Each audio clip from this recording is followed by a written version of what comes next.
Hey, ¿qué tal amigos de Cantodea Producciones? Yo soy Diego Giromaginen y el día de hoy estoy platicando con alguien que es sumamente importante en el mundo del metal. De hecho, yo me atrevería a llamarla la reina del metal internacionalmente. Estamos el día de hoy platicando con Tarja Turunen. Moikka Tarja, mitä kuuluu? No moi, moi, hyvä kuuluu, kiitos. Mitä sinulle kuuluu? Tosi hyvä. Mä oon tosi iloinen, että sä oot täällä tässä haastatellussa. Kiitos paljon, Tarja. Wow, kiitos sinulle. Haluatko sä puhua espanjaa vai englantia? Ihan kumpaa vaan, español or in English. It's the same for me. In English, I might still feel more comfortable in some points. You feel comfortable in English? I'm perfectly comfortable in English. Mun äidinkieli on englantia. Perfect. Perfect. First of all, you're coming back to Mexico. It's been a hot minute, and especially you're coming back to San Luis Potosí. You haven't been here since 2017, if I recall correctly. So how do you feel about it? I'm super happy. I'm very, very happy. I mean, it's been many years already, and when I got to know about this tour, I got very excited about it because I miss my Mexican fans. And it's incredible, really, that I can have the opportunity to tour in many cities in Mexico this time. So you've given me that chance and to see your beautiful country, and so I'm really, really happy about it. Thank you. No, we are very, very happy to see you, to know that you are coming back. It's so exciting, and people are so excited. Now, there is something special that we're going to do in this interview. Do you mind if I say it in Spanish for the fans? Yeah, no worries. Hey, so, a Cantodea le importan mucho los fans, así es que hicimos una dinámica para que ellos se puedan acercar a ti a través de unas preguntas que nos mandaron. Sabemos que lo más importante para ti siempre han sido los fans y ellos se mueren de ganas de preguntar algunas cosas. La primera pregunta que nos hicieron, esta viene de Ana Paula y César. ¿Qué es en lo que piensas cuando sabes que vas a volver a México? La primera cosa que pienso es que voy a comer bien. Eso es México. Voy a comer bien.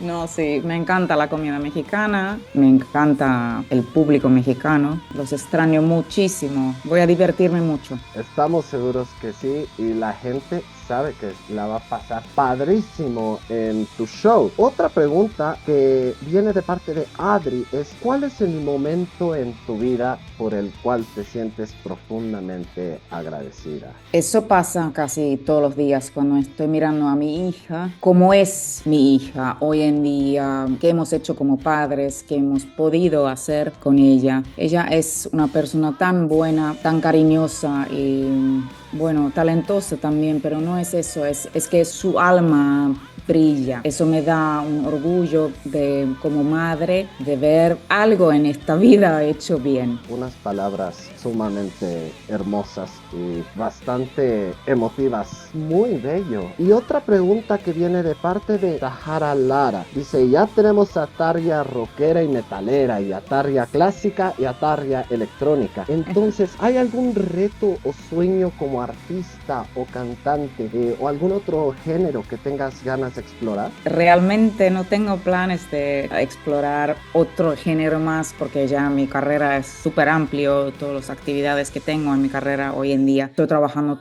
en muchos proyectos en el mismo tiempo, pero estoy feliz así. Me motiva mucho, me inspira la música más que nunca hoy en día. Que si sueños tengo, y sueños hay que tener, por ejemplo, poder componer música para una banda sonora un día, por ejemplo, sería algo nuevo para mí. Hoy en día ya estoy hasta, ¿cómo se dice? Hasta las pelotas. Yo. Sí, con el trabajo. Has tenido una carrera muy grande con muchos géneros muy diversos. Entonces, ¿qué tanta diversidad de los géneros que has explorado podemos esperar para estos conciertos? Bueno, estos conciertos van a ser conciertos de rock, de metal.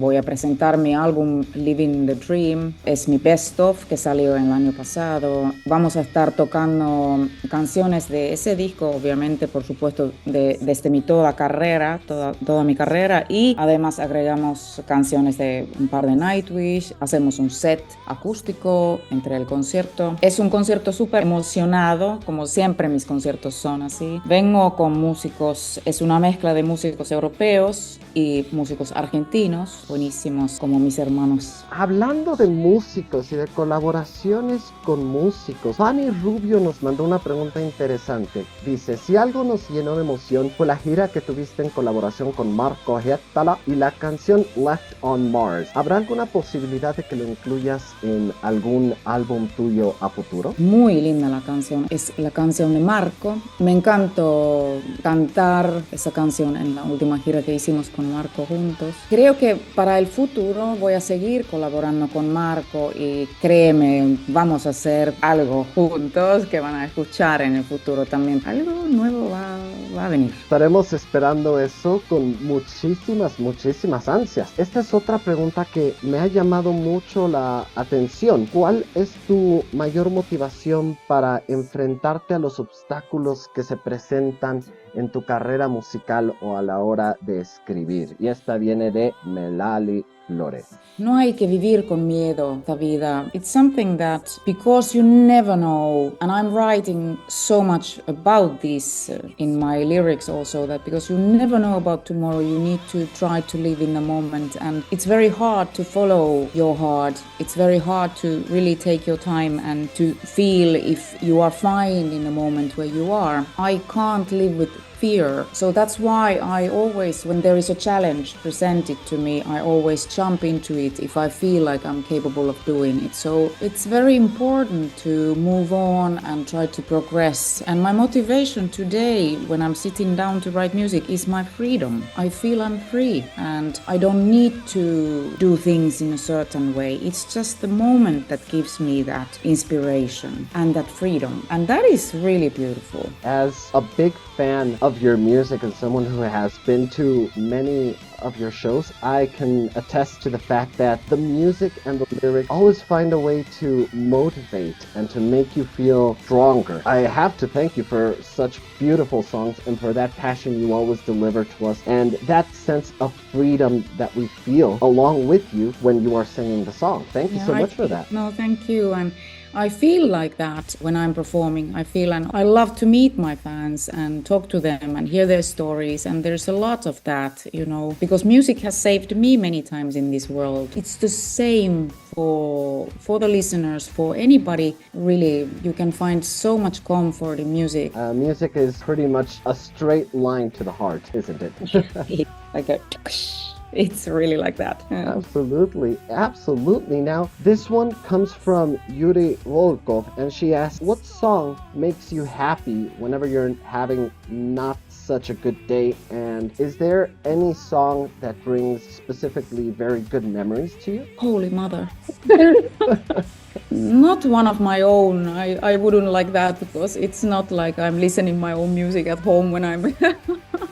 What makes me very happy is when I hear, because of my life has taken me away from Finland many years ago. But you can't take Finland away from Finnish woman. I will always be Finnish. I'm very proud of being a Finnish woman. So I truly felt like an ambassador of music from Finland for many years in my career. But there is a band from my youth from Finland called Dingo. It was a band that was like a dingomania. It was like craziness going on 80s in Finland. One song of them, if I hear that song, it's called Nahkatakkinen tyttö from Dingo. And I must tell you that I started immediately, I go back to those childhood memories and I transform with that song. And it brings me happiness. Nahkatakkinen tyttö from Dingo. You should check it out. You will be like, what the fuck? But hey, it's my youth. Good times. Totta kai. I will listen to it. Well, this one comes from Ola Soyue, and they ask, what is your opinion on social media and its impact on the music industry? Well, social media is a really important tool today to spread the news and to get the information out there. Of course, it's all over the place, and people are, even the youth of today, I see that in my daughter, for example, I'm always she's not having any social media yet, but she's turning 12 now. But the thing is that I see in others the lack of communication, because you are only communicating through the phone, or it's like you don't get to talk too much anymore among each other, and that is a very spooky thing that I see happening. But in Latin cultures you still share, which has made me very, very happy. But in my culture in the north, people don't talk that much. It's a colder culture in that sense. We don't share. The families, they have their own life, and then even me with my brothers, we don't share that much as the Latinos, which has helped me a lot to understand that I need to keep on being an open-minded person, and so that I'm trying to also teach for my daughter. But social media is a great tool that me as an artist I needed, obviously, for many reasons, and in the industry also we need it because that's the way to go. But it's ever changing. It's all the time changing. So we need to keep on changing too, and that's sometimes quite challenging. It is true that it is a great tool as well, because it also lets the fans have faster access to the information from the tours, from the new music. So that's also amazing. Those were the times when I needed to go to the library to check out the CDs from the bands that I loved, because I didn't even know the history of the band. What is this band? Oh, I heard the music, and what is this? And I needed to, search for the who is this? There was no information that you could check it out in a millisecond having it. The change has been so radical that the youngsters today, they have no idea what, for example, I went through in my childhood, or, when I was a teenager studying in a secondary. We were playing music. We were playing music. I was playing with different kids from my age, jamming. It was like that. We were into it, the real thing. Yeah. That actually leads me to an interesting question.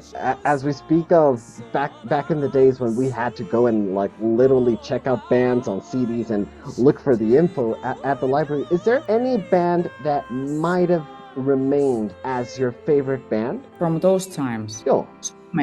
So many, artists like Peter Gabriel. I was already at that time listening from Genesis times, Pink Floyd, so many. I'm actually very much like an old music lover, so I'm very much looking back those golden times of music, and many bands. Maybe we should make a playlist one day of some of your favorite songs, so we can also check them out. Yeah, maybe I should do that myself, actually, really, the favorites. Yeah. Throw it on social media.